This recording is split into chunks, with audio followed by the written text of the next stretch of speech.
Alléluia. Vous allez bien? Bien? Et les vacanciers sont bien revenus? Eh bien, ils ne sont pas tous là. Non? Pas tous. Ils sont en route. Ils sont en chemin. Amen. Est-ce qu'on peut prier pour la parole, s'il vous plaît? Seigneur, notre Dieu et notre Père, toi qui es fidèle, toi qui es bon, toi qui es juste. Thomas a pu dire, mon Seigneur et mon Dieu, dis sur moi une parole et je serai guéri. Seigneur, il y en a un aussi dans la parole qui a refusé que tu te déplaces physiquement pour arriver dans sa maison guérir sa fille. Il a dit, Seigneur, je ne suis pas digne que tu rentres dans ma maison. Dis sur moi un mot et mon serviteur sera guéri. Oui, Seigneur, nous savons que ta parole est vie. Nous savons qu'elle est esprit. Nous savons qu'elle est tranchante, elle est puissante, Seigneur.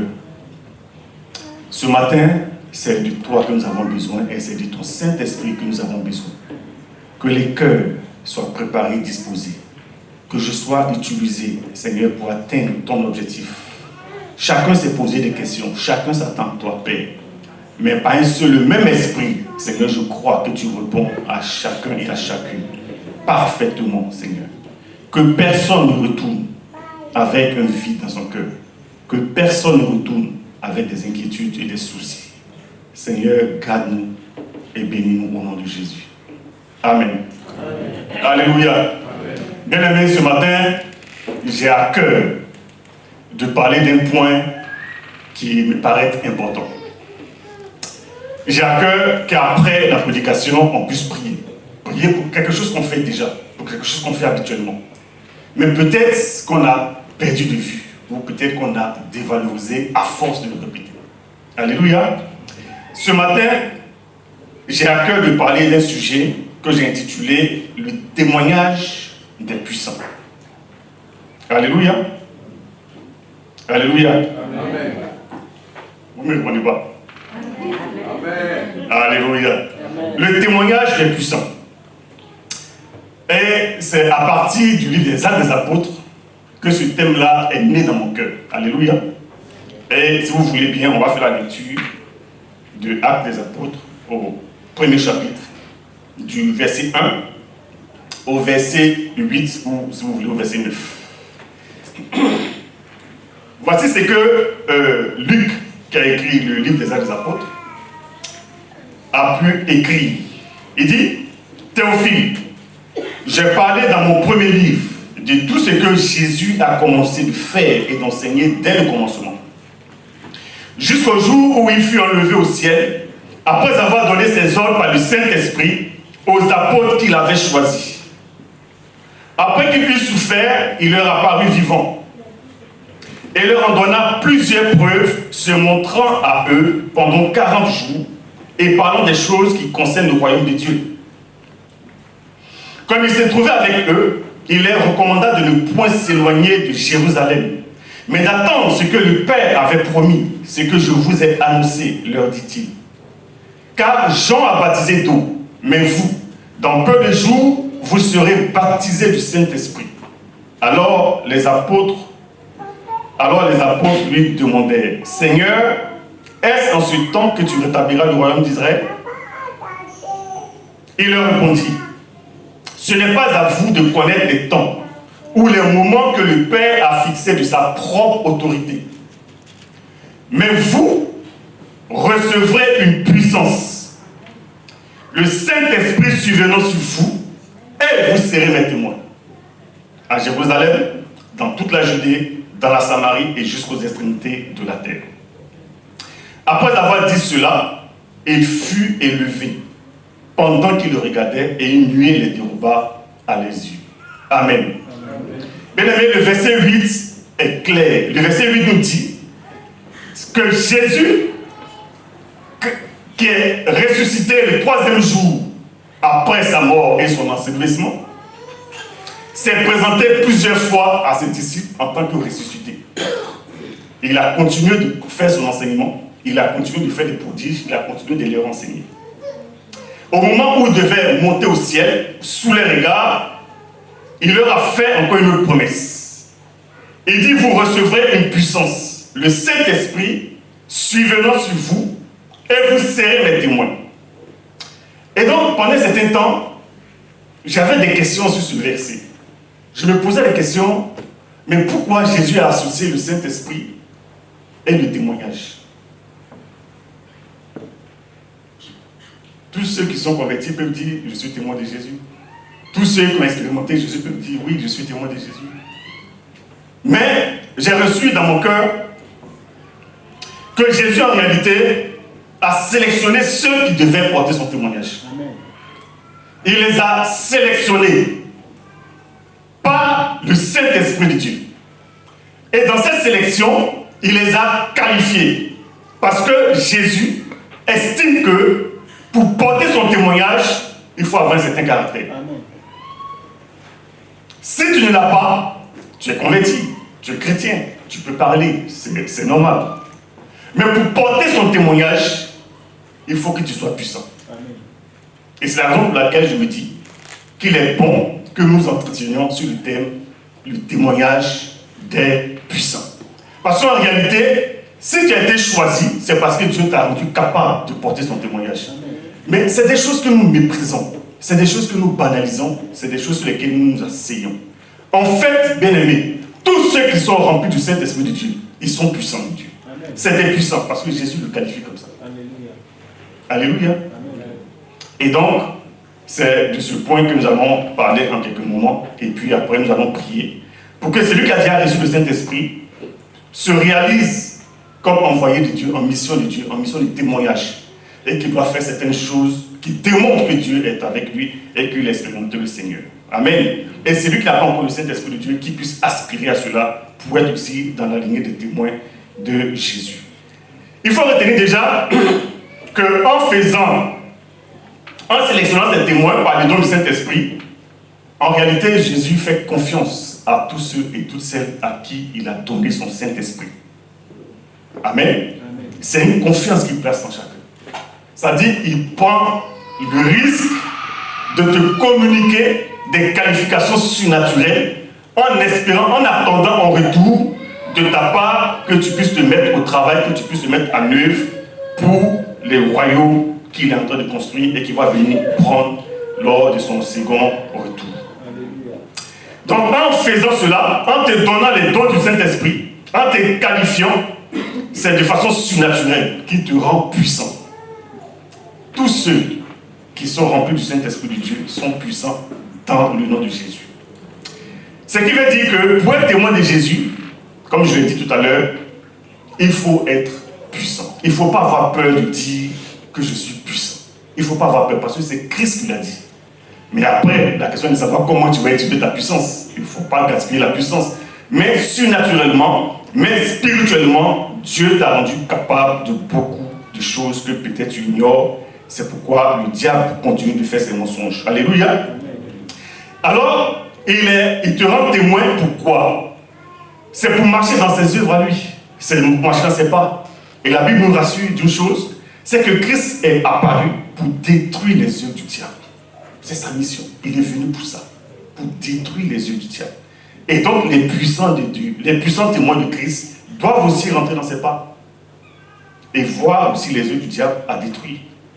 Et en tout cas, imposer le royaume de Dieu. Alléluia. Alors, ces puissants de Dieu, ces puissants de Christ, ils ont un profil. Avant de voir les œuvres, ils ont un profil. C'est-à-dire, il y a des éléments qui nous permettent de distinguer quelqu'un qui est témoin de Dieu de celui qui n'est pas encore témoin de Dieu, qui est peut-être croyant, hein, mais qui n'est pas encore parvenu à cette vision que Christ avait, en tout cas de la vie de chacun. Alors, le profil de ces témoins-là, c'est d'abord que ces témoins-là sont vertueux. Amen. Ils ont des vertus.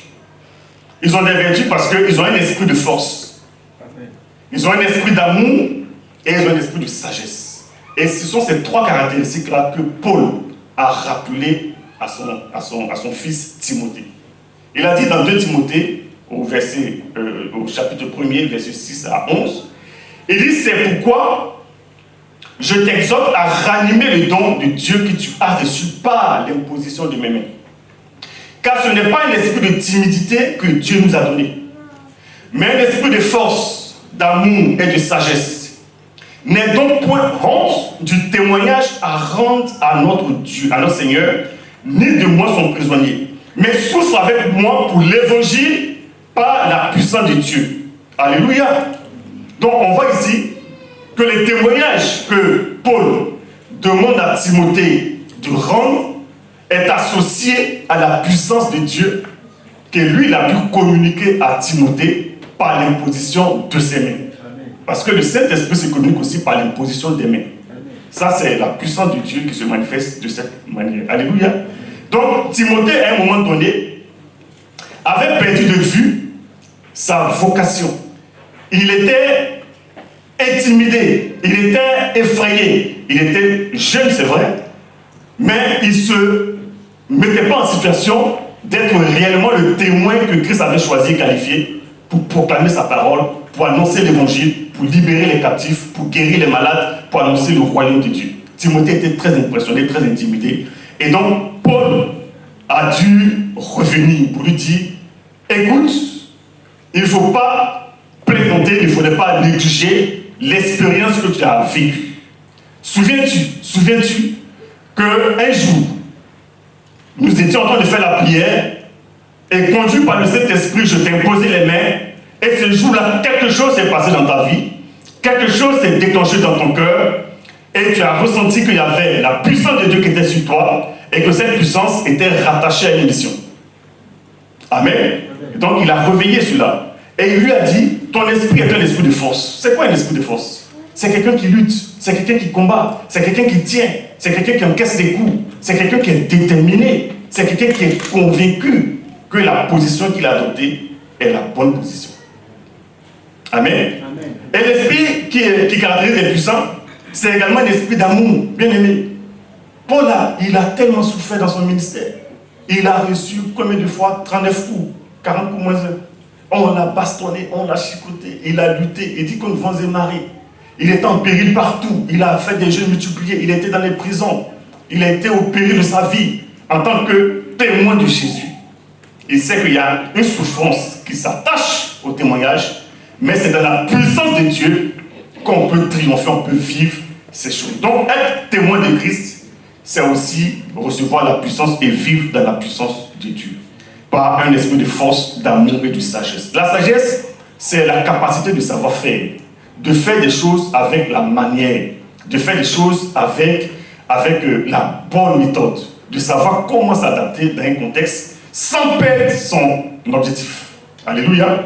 Notre objectif, bien aimé, c'est de convertir l'humanité, ce n'est pas autre chose. Quel que soit l'endroit où on se trouve, c'est cela notre mission.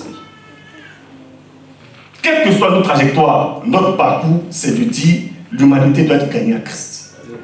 Mais la manière de s'y prendre change en fonction des contextes. Sans oublier que c'est l'objectif atteint, c'est pour cela qu'il faut un esprit de sagesse que Dieu nous communique. Alléluia. Les témoins de Christ qui sont puissants ont un caractère qui est éprouvé. Ils ont un caractère, il y a un comportement qui vient avec. Alléluia. Un caractère éprouvé, et ça, on le voit également dans Galates 5, verset 22. Galates 5, verset 22 nous dit, mais le fruit de l'esprit, c'est l'amour, c'est la joie, c'est la paix, c'est la patience, la bonté, la bénignité, la fidélité. C'est la douceur, c'est la tempérance. Et il précise que la loi n'est pas contre ces choses. Amen. Bien aimé, tu ne peux pas vivre les fruits de l'esprit si tu n'as pas expérimenté Christ, ce n'est pas possible. Et pour arriver à ces vertus, il faut vraiment être convaincu. Il faut vraiment être laissé briser dans la perspective de voir la gloire de Dieu. Il faut vraiment te dire, je supporte tout ça, mon caractère est façonné, mon caractère est brisé, parce que je sais que Dieu m'a choisi, Dieu m'a utilisé, Dieu m'a, en tout cas, m'a désigné pour être le reflet de sa gloire, le reflet, à toi apporter un témoignage par ma vie. Donc, les fruits de l'esprit, nous devons aspirer à cela. Nous devons aspirer aux fruits de l'esprit. C'est très important que nos caractères soient façonnés. Que celui qui veut parler de Christ, sa manière de vivre, son témoignage, son parcours, sa démarche même, montre qu'il sait d'où il vient il a expérimenté quelqu'un, il a expérimenté l'œuvre de la croix, il a rencontré la croix. Alléluia. Et c'est avec ça, avec en tout cas ces vertus, que déjà on rentre dans le témoignage que Dieu attend de nous parce qu'il nous a qualifiés. Alléluia. Bien aimé, un autre point pour être témoin puissant de Christ, c'est de ne pas oublier qu'en réalité, ce n'est pas possible en dehors du Saint-Esprit. En dehors de l'Esprit de Dieu, tu ne peux pas être témoin de Christ. En tout cas, le témoin dont il parle dans Acte 1, verset 8. Amen. Donc c'est le baptême du Saint-Esprit. Et ce sont les dons spirituels qui nous rendent capables de porter le témoignage que Christ attend. Et cela, parfois, on peut l'ignorer. Parfois, on peut le négliger. Parfois, on peut le minimiser. Parfois même, on n'a même pas conscience. C'est pourquoi, dans la Bible, il y a une scène qui m'a beaucoup marqué. C'est que Paul a régularisé une situation.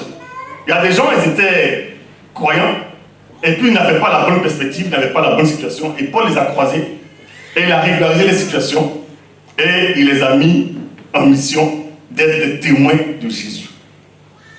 Comment ça s'est passé? C'était à Éphèse, et on voit cela dans Acte 19, dans le premier verset jusqu'au 7e verset. La Bible nous dit que pendant qu'Apollos était à Corinthe, Paul, après avoir parcouru la haute province de l'Asie, arriva à Éphèse. Ayant rencontré quelques disciples, il leur dit: avez-vous reçu le Saint-Esprit quand vous avez cru? Il leur répondit: nous n'avons pas même entendu dire qu'il y ait un Saint-Esprit. Il dit: de quel baptême avez-vous donc été baptisé? Il lui répondit: du baptême de Jean. Alors Paul dit: Jean a baptisé du baptême de repentance, disant au peuple de croire en celui qui venait après lui, c'est-à-dire en Jésus. Sur ces paroles, il fut baptisé au nom du Seigneur Jésus. Lorsque Paul leur eut imposé les mains, le Saint-Esprit vint sur eux et ils parlaient en langue et prophétisaient. Ils étaient en tout environ 12 hommes. Donc bien aimé, on a là 12 personnes qui ont cru au Seigneur Jésus. Mais ils étaient restés à l'étape du baptême de repentance. Pour eux, il n'y avait pas eu de changement. Et Paul les croise à Éphèse, un endroit, une ville où le Saint-Esprit s'est beaucoup manifesté par l'apôtre Paul. Et il leur demande: est-ce que vous avez reçu le Saint-Esprit quand vous avez cru? Parce que Paul sait, il sait au-dedans de lui-même, que pour être témoin de Christ, dès l'instant où tu crois en lui, le Saint-Esprit doit t'accompagner. Le Saint-Esprit doit t'investir. Le Saint-Esprit doit t'équiper. Le Saint-Esprit doit te remplir pour que tu puisses porter le fruit que Jésus attend de ta part. Amen. Et eux, ils ne savaient pas. Le baptême même, ils ne savaient même pas que Christ avait instauré son baptême. Ils étaient encore dans une perspective qui était erronée, qui était périmée. Ils étaient dans le baptême de repentance. Amen. Et alors, il leur dit: voilà, il faut se baptiser. Il les baptise et il leur impose les mains et le Saint-Esprit descend avec eux. Donc, l'Esprit de Dieu se transmet par l'imposition des mains, par la prière. L'Esprit de Dieu se communique. Dieu a voulu cela. Donc, par des hommes que Dieu a choisis, tu peux recevoir le Saint-Esprit de Dieu. Parce que tu ne dois pas te déconnecter de ta mission. Ta mission, c'est de rendre témoignage de Christ. C'est de rendre témoignage de Jésus-Christ, qui est mort à la croix et qui est ressuscité. Et avant de partir, il t'a dit: non, je fais de toi un témoin. Et tu vas recevoir une puissance. Le Saint-Esprit, on le sait, se manifeste comme du vent, se manifeste comme de la chaleur, se manifeste de plusieurs façons. Mais là, Christ a mis l'accent sur le caractère puissant du Saint-Esprit. Et il met ça en connexion avec le témoignage qu'il faut lui rendre. Alors, après avoir vu ça, quel est le contenu que les puissants doivent avoir dans leur témoignage? Qu'est-ce qu'ils doivent manifester? Qu'est-ce qu'ils doivent dire? Qu'est-ce qu'ils doivent révéler? Avant tout, bien aimé, ce n'est pas parce qu'on parle de puissance qu'on parle de bruit. Ce n'est pas parce qu'on parle de puissance qu'on parle de show. Ce n'est pas parce qu'on parle de puissance qu'on parle de spectacle. Non. Le Saint-Esprit, dans sa puissance, peut être douce. C'est-à-dire, il dit, votre victoire, en tout cas, c'est dans le calme et la confiance que se trouve votre force. Alléluia. Donc on n'a pas besoin de spectacle. Il m'en est convaincu que le Saint-Esprit est en opération. Il est à l'œuvre. Amen. Et donc, c'est vraiment pas d'abord ça. Comme ça peut l'être. Ça, c'est Dieu qui décide. Si ça doit être spectaculaire. Mais dans un premier temps, il faut savoir que les témoins puissants, ils ont ressenti l'action de Dieu à leur profit. C'est-à-dire eux-mêmes, ils savent ce que c'est que la croix. Ils savent ce que c'est que l'œuvre de Christ. Ils savent parce qu'ils ont expérimenté. Alléluia. Et donc, quand ils ont expérimenté l'œuvre de la croix, ils parlent de leur témoignage de conversion. C'est-à-dire, c'est des choses qui ne changent pas. Le témoignage, comment tu as changé? Comment tu as été tiré du royaume des ténèbres à l'admirable lumière de Christ? Tu sais comment ça s'est passé. Parfois, ça a été brutal. Parfois, ça a été lent. Parfois, ça a été rapide. Parfois, ça a été long. Chacun est passé, en tout cas, par son expérience. Mais tu es certain qu'à un moment donné de ta vie, tu avais besoin de savoir que Dieu était réellement vivant. Et que Dieu te regardait et qu'il te considérait. Et dans ton cœur, il est né une soif. Ou alors, tu es en train de défier Jésus. Tu es en train de défier les serviteurs de Dieu. Et tu as été confondu. Tu t'es retrouvé peut-être dans un endroit. Et un don spirituel s'est manifesté. Et tu as su que c'était de toi qu'il s'agissait. Et que personne d'autre que Dieu ne pouvait révéler ce que tu vivais. Donc chacun est passé par une expérience. Et donc son témoignage de conversion était le premier élément de l'action de Dieu dans la vie. Du croyant, du témoin puissant que Dieu veut se choisir. Alléluia. Deuxième élément de l'action de Dieu dans leur vie, c'est leur vie de prière et la méditation de la parole de Dieu.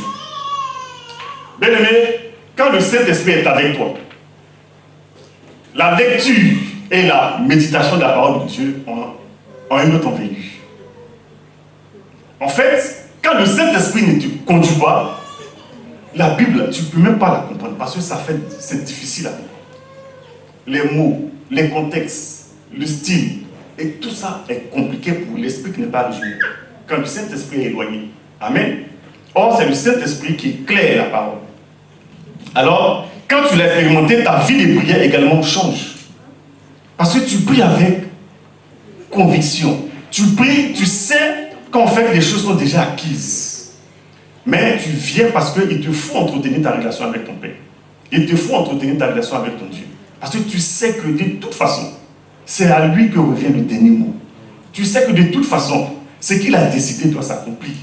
Tu sais que de toute façon, quelqu'un ne peut pas venir te tromper sur toi, ta destinée. Parce que c'est écrit avant la fondation du monde. Alléluia. Donc tu pries avec confiance. Tu pries avec confiance. Mais l'un des éléments qui sont encore les plus importants, en tout cas le témoignage personnel, la vie personnelle, l'expérience personnelle des témoins de Dieu, c'est leur communion intime avec le Saint-Esprit. Les témoins, leur communion personnelle. En fait, ces témoins-là, ils sont conduits par le Saint-Esprit.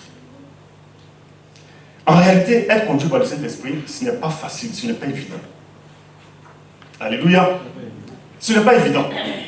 Pourquoi? Parce qu'en fait, le Saint-Esprit, il est insaisissable. Ce qu'il a fait aujourd'hui, il ne le fera pas forcément demain. Non, il fait comme il veut, comme bon lui semble. C'est sa souveraineté. Amen. Donc on ne peut pas le capter, on ne peut pas le dompter. Mais il y a une particularité pour ceux qui ont expérimenté le Saint-Esprit et qui sont vraiment les témoins que Jésus a préparés pour porter, en tout cas, son œuvre. C'est quelque chose qu'on appelle les sensations prophétiques. Les sensations prophétiques. C'est-à-dire, il y a un langage spirituel que celui qui est profond avec le Saint-Esprit, celui qui a travaillé sa communion avec le Saint-Esprit, celui qui a soupiré après ça, commence à découvrir. Et c'est biblique. Et l'apôtre Paul en a parlé dans 1 Corinthiens 2, verset 12 jusqu'au verset 14. Il dit: or nous n'avons pas reçu l'esprit du monde, mais l'esprit qui vient de Dieu, afin que nous connaissions les choses que Dieu nous a données par sa grâce. Et nous en parlons, non avec des discours qu'enseigne la sagesse humaine, mais avec ceux qu'enseigne l'Esprit. Donc l'Esprit a son discours. Alléluia. Employant un langage spirituel pour les choses spirituelles. Mais l'homme naturel et l'homme animal ne reçoivent pas ces choses de l'Esprit. Car elles sont une folie pour lui et il ne peut même pas les connaître. Parce que c'est spirituellement prolongé. Alléluia. Donc ici on voit que l'Esprit enseigne un discours. Il y a un langage spirituel qui est différent d'un langage humain. Et le langage spirituel, c'est quoi? C'est ta communion avec le Saint-Esprit qui va te détecter. Parfois, il y a ce qu'on appelle les sensations prophétiques. Tu es là et puis tu sens. Je ne sais pas, mais c'est... Voilà. Chacun peut être l'expérimenter. Ou peut-être que tu ne sais pas que c'est une manière pour le Saint-Esprit de te parler, de te conduire. Mais c'est comme ça. Il faut écouter, il faut apprendre, il faut faire attention à ton ressenti. Parce que ton esprit est régénéré. Et si tu es baptisé du Saint-Esprit, le Saint-Esprit te parler de cette façon. C'est-à-dire, il met un poids sur toi. Parfois. Il met une envie de pouvoir faire quelque chose. Cette envie-là, elle te quitte point tant que tu ne l'as pas fait. Ou alors, tu ne l'as pas fait et tu es surpris de ce qui arrive. Et c'est alors que tu te dis, ah, il était en train de me parler et je peux écouter. Alléluia. Donc, toutes ces qualifications, en fait, toute cette expérience personnelle, c'est pour montrer que Dieu a eu raison de te dire, je t'ai choisi pour aller porter mon témoignage. Parce que toi-même, tu sais comment je fonctionne. Toi-même, tu as compris quels étaient mes principes d'action. Alors, lève-toi et pars en mission pour porter donc mon témoignage. C'est pourquoi les témoins que Jésus a choisis, ils sont puissants et donc, ils ont des actions. Ils ont des actions. Il y a l'action de Dieu qui se manifeste en eux. Amen. Qui se manifeste à travers eux. Parce qu'ils sont rendus aptes. Ils sont devenus aptes à être des relais de Christ pour détruire les œuvres du diable. Ça veut dire que c'est parti, il est monté. Il peut descendre comme il veut, il peut faire ce qu'il veut. Mais il a décidé de s'associer des hommes et des femmes en qui il a mis son esprit pour que les œuvres du diable qui demeurent soient endiguées, soient détruites, soient contenues. Amen. Donc, ces témoins puissants de Christ, ils savent qu'ils doivent maintenir sur la terre les acquis de l'œuvre de la croix dans tous les domaines de la vie et préparer la seconde venue du Fils de Dieu. C'est-à-dire, nous, parce que nous sommes témoins de Christ, on doit gagner ici et gagner également là-bas. Dans les deux sphères, dans les deux manières de vivre. Et ici, ça nécessite également que nous soyons tout à fait convaincus de cela. Alléluia. Donc, les témoins de Christ aspirent toujours à rendre vivant et actuel ce discours, en tout cas ce verset de la parole de Dieu qui dit que Christ est apparu pour faire, en tout cas pour détruire les œuvres du diable. Jean 1 et 1 Jean 3, verset 8 nous le dit. Il dit, celui qui pêche est du diable. Car le diable pêche dès le commencement. Alléluia. Le Fils de Dieu apparu afin de détruire les œuvres du diable. Amen. Donc, si tu n'es pas convaincu qu'il y a des œuvres du diable autour de toi, tu ne peux pas être témoin de Christ. Et si tu es convaincu qu'il y a des œuvres du diable autour de toi, si tu es témoin de Christ, tu auras encore un autre élément qui va te caractériser. C'est que tu seras audacieux dans la foi. Ce sont des audacieux de la foi. C'est pourquoi il faut être puissant. Celui qui n'est pas puissant ne peut pas être audacieux. Ce n'est pas possible. Les deux choses ne vont pas du pair. L'audace et la puissance sont en tout cas des partenaires dans l'action. Être audacieux dans la foi, ça veut d'abord dire qu'on prie pour tous les sujets de la vie. Pour tous les sujets de la vie. Parce que c'est d'abord spirituellement que ça se gagne. Le combat est d'abord spirituel. La victoire est d'abord spirituelle. Et donc, aucun sujet ne doit être éloigné de ton domaine de prière. Alléluia. Ça, c'est ce que Dieu veut pour nous afin de porter du fruit. Les témoins puissants de Christ ont une mentalité de victorieux. Parce qu'ils savent que, morts ou vivants, leur prière sera exaucée. On n'a pas besoin de voir tout ce qu'on demande au Seigneur. Parfois, le Seigneur enlève les gens et l'exaucement se fait après. Alléluia. Donc, prie seulement. Mets-toi à prier. Tu peux prier pour tes petits-fils. Tu ne les as pas encore vus, mais tu peux prier pour eux. Tu peux prier pour ta 4e génération, mais ça se fera. Alléluia. C'est très important. Et surtout, ils savent que sans les œuvres, la foi elle est vaine. Sans les œuvres, la foi est vaine. Or, nous sommes très souvent assis. Nous sommes confortables. Nous sommes heureux de revenir là tous les dimanches. Vous voyez, on chante, on est dans l'émotion, on est content. Dimanche, on retourne et on subit la vie dehors. Non. Non. Il faut poser des actions. Il faut poser des actes. Et dimanche dernier, on était très bien enseignés. On a été vraiment stimulés par le pasteur. Il nous a dit les enjeux, c'est sur les enfants. Il faut les évangéliser. Il faut leur parler de Christ. Parce que le diable a commencé à nous berceau pour les envoyer jusqu'au tombeau. Mais c'est à nous de commencer dès là-bas. C'est-à-dire que tout le monde doit passer par la voie du sage. Donc il faut mettre en place des systèmes. Amen. Il faut poser des actes. C'est-à-dire qu'il faut aller vers les veuves. Il faut mener des actions vers les orphelins. Les prisonniers ne doivent pas être écartés de la vie chrétienne. Ce n'est pas possible. Tous les problèmes sociaux nouveaux, tout ça, que ce soit de la drogue, les questions de divorce, les questions d'épidémie, les exclusions, les pauvretés, les questions de logement, tout ce qui est phénomène nouveau, tout ça, la parole de Dieu est une solution pour eux. Après la prière, c'est l'action. Mais une action intelligente. Une action qui démontre qu'on est chrétien. C'est-à-dire, on a été façonné, on a été rempli de l'Esprit de Dieu pour démontrer que l'homme est au centre de la venue de Christ. Bien aimé, comment peut-on comprendre que Jésus qui est venu avait pour préoccupation première de guérir et de nourrir les hommes? C'est-à-dire le physique, là, ça fait partie de ses préoccupations. Donc aujourd'hui, les systèmes ont déstructuré, il y a des hommes et des femmes, quand on les regarde, on se demande si c'est vraiment l'homme qui est là. Non, les chrétiens doivent investir ces éléments par la prière, par des actions, par une bonne organisation pour être vraiment le témoin que Jésus a voulu. Il dit, vous recevrez une puissance, celle du Saint-Esprit, et vous serez mes témoins. Bien aimé, il y a une connexion entre les deux. Le Saint-Esprit, et le pasteur l'a dit le témoin dernier, je me souviens très bien, au détour de sa application, il dit le Saint-Esprit, ce n'est pas pour parler seulement en langue, c'est pour poser des actes. Amen. Et ce sont ces actes-là qui révèlent notre témoignage. Ce sont ces actes-là qui montrent que ce que le diable veut faire pour détruire, pour avilir l'être humain, c'est lui qui a créé l'être humain et est encore là pour défendre sa création, pour défendre ses enfants, pour défendre en tout cas son image, puisque nous sommes le reflet de Dieu. Alléluia. Alléluia. Amen. Donc, c'était ce petit passage que je voulais qu'on puisse méditer ensemble. C'était donc un rappel pour beaucoup d'entre nous, mais ça peut être aussi une découverte pour certains. Dans tous les cas, bien aimé, pour être témoin de Christ, c'est mieux que tu sois en tout cas en mission avec le Saint-Esprit. Parce qu'il y en a, ils ont voulu faire comme Paul. Et le démon les a chicotés. Il a dit, on connaît Paul. Mais toi, on ne te connaît pas.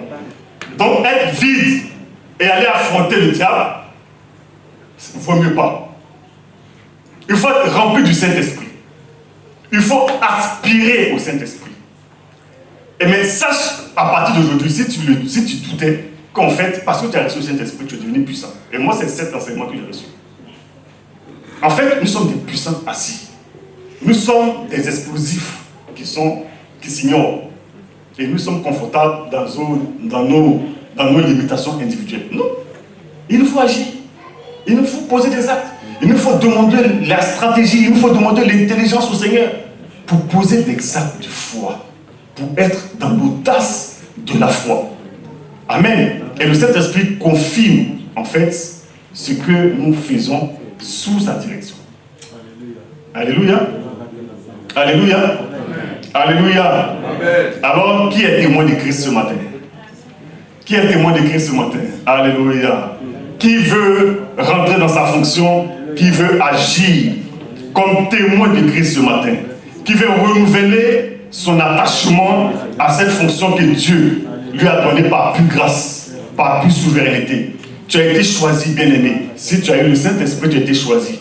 Alors, je propose qu'on puisse se tenir debout et qu'on prie ensemble. Qu'on prie ensemble et que le Saint-Esprit, en tout cas, on se remette à la grâce de Dieu et qu'on s'abandonne entre les mains du Saint-Esprit de Dieu afin qu'il nous conduise pour l'œuvre à laquelle il nous a appelés et que nous soyons vraiment des témoins que Christ agrée, que Christ aime.